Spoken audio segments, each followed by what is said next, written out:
everyone, my name is Serena. Welcome back to my channel. In today's video, I'm going to tell you all of the books that I've read in November, also what I've watched, what movies I watched, and what TV show seasons I've watched. So, for what concerns the stats, I'm just gonna improvise here. I have read 6 books, and between these 6 books, I have read 3 young adult, 1 adult, and 2 children's books. I have watched 6 TV show seasons and 14 movies. So let's just begin. For what concerns the books, I have read the 12th book in the A Series of Unfortunate Events. We're almost done. This was a great book. I really think this is one of my faves in the series because we get to see a lot of like old characters. It's called The Penultimate Peril, by the way. It is set in a hotel divided and organized by the Dewey system, which is a system in which libraries organize their books. And last year I did a library internship.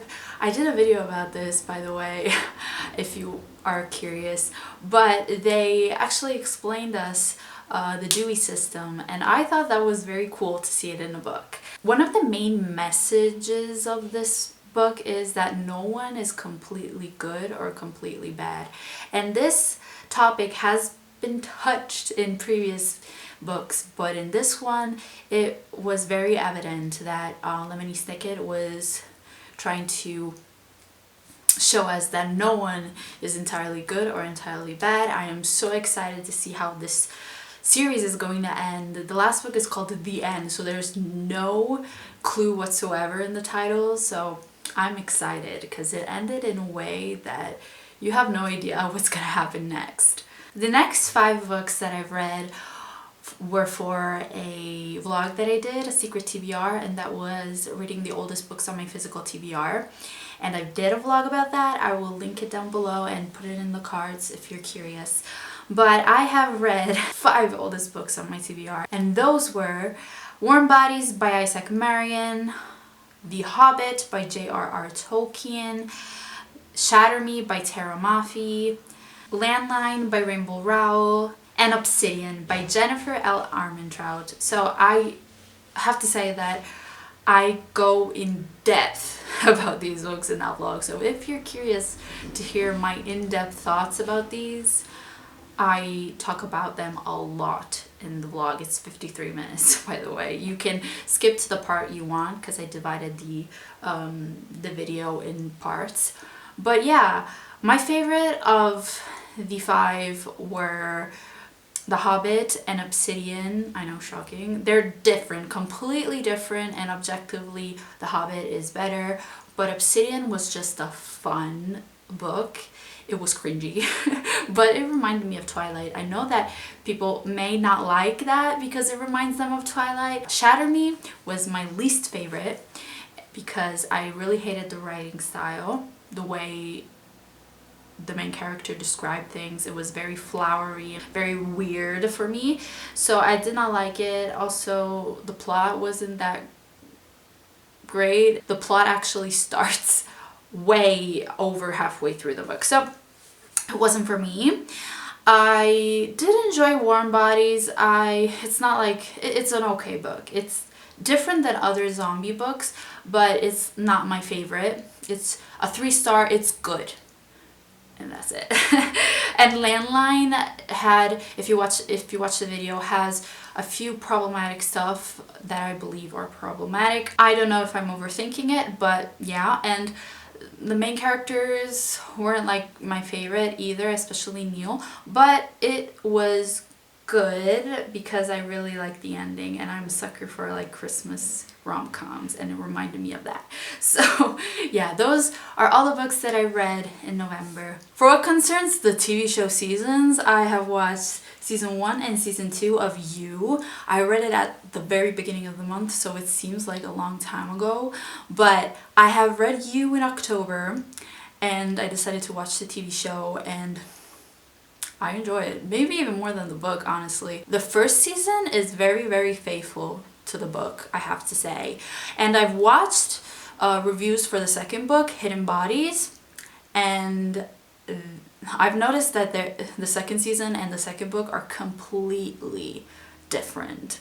So I'm glad that I didn't continue on because I don't think I would have liked that book. But the second season was actually good, and I was expecting the ending, but it was addicting, honestly. It is about this stalker named Joe Goldberg, and in the first season he works at a bookshop in New York, and he starts stalking a girl named Beck, and in the second season he keeps stalking. I don't want to spoil, but it was good. 4.5 stars. Then I watched Emily in Paris. This is on Netflix as well. It is a short season, like 25 minutes an episode, and it's about this woman named Emily, obviously, who works at a marketing company, and they send her to work with another marketing company in Paris, so she can bring an American perspective to the marketing world. And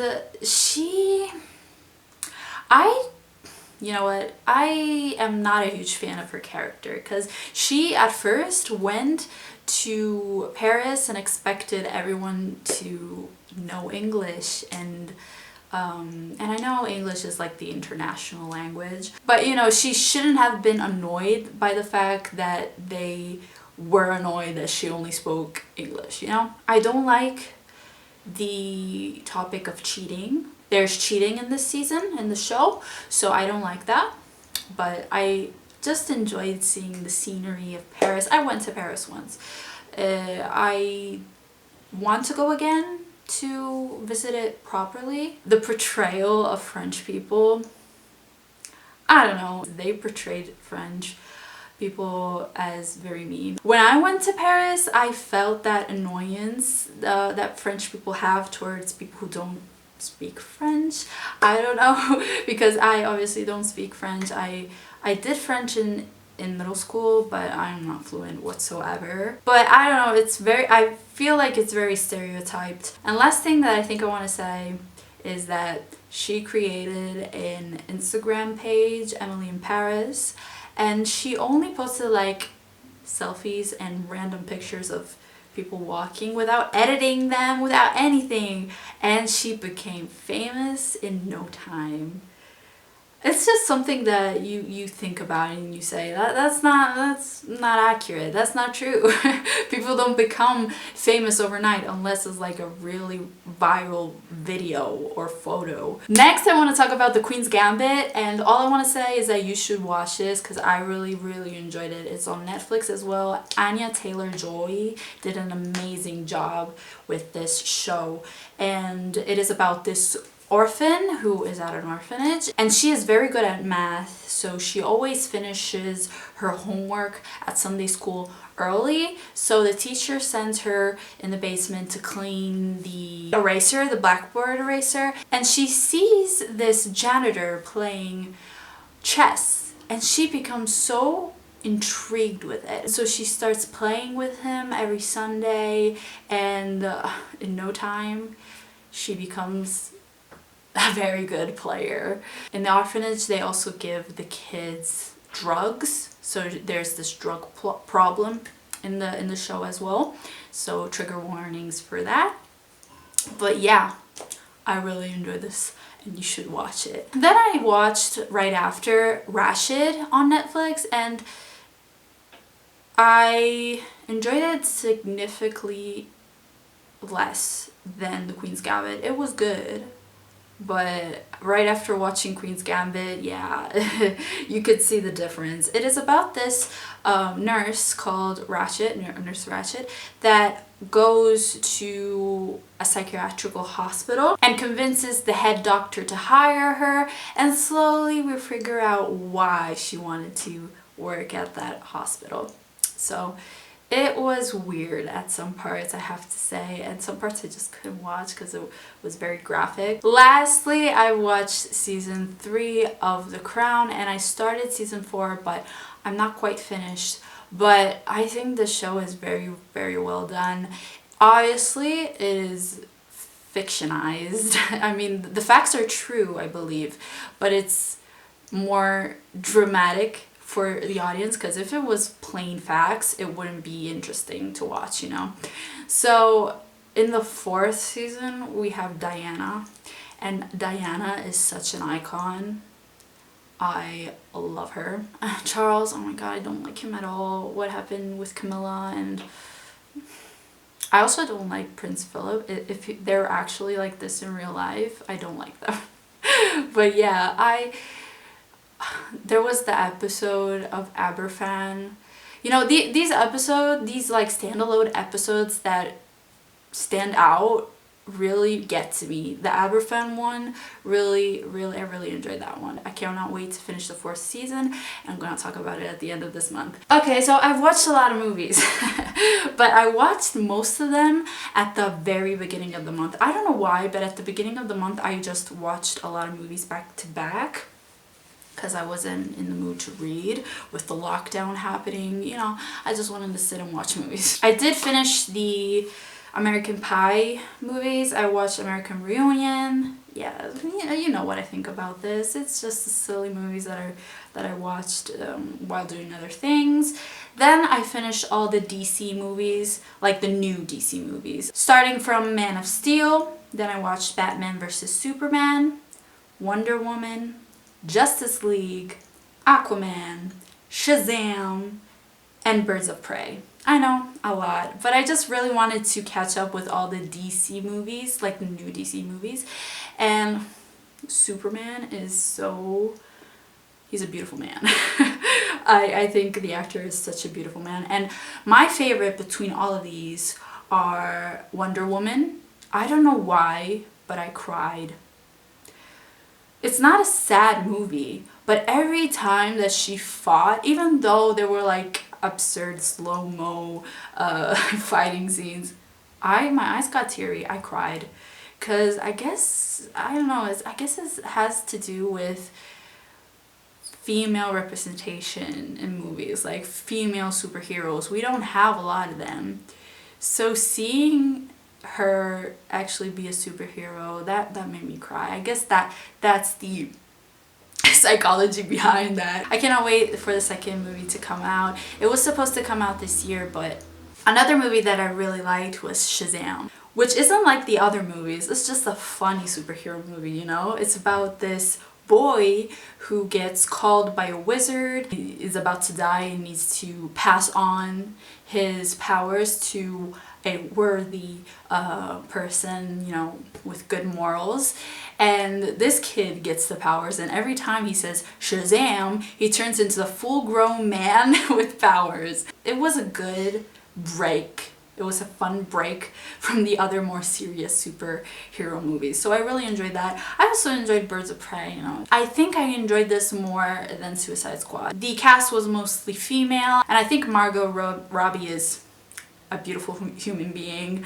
The accent was a little bit annoying. Of course, as I said, Superman.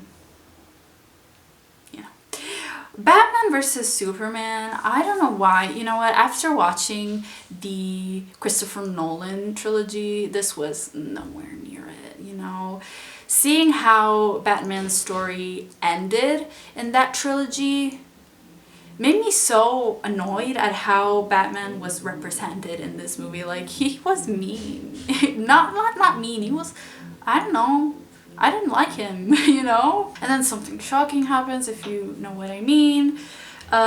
Justice League, I forgot about that already. And Aquaman, Jason Momoa is another beautiful human being, but I just can't look at Amber Heard. I don't know.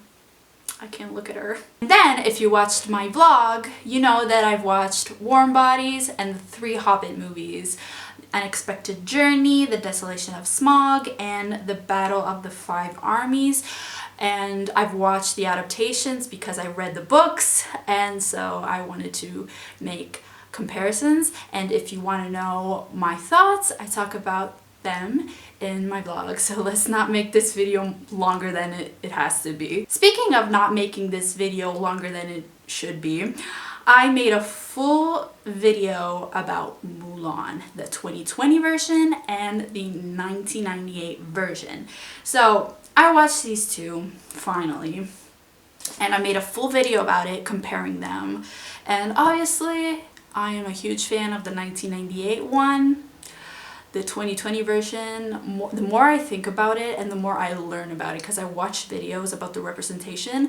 If you saw that video, you know that I at the very beginning I said that I wasn't going to talk about the representation because I don't know if it's correct. Now I know that it's kind of not correct. My review was mostly a comparison between my feelings towards the 1998 one and the 2020 one. But I do realize there is so much more to say about this movie. I watched a lot of other videos, and I did link down below the couple of videos that I watched about the representation. So if you're curious, go check it out as usual. Those are all the things that I read and watched in October.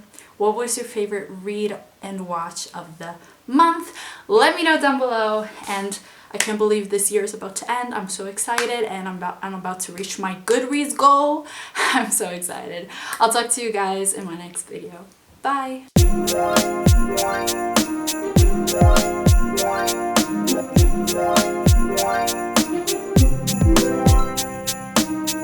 Bye.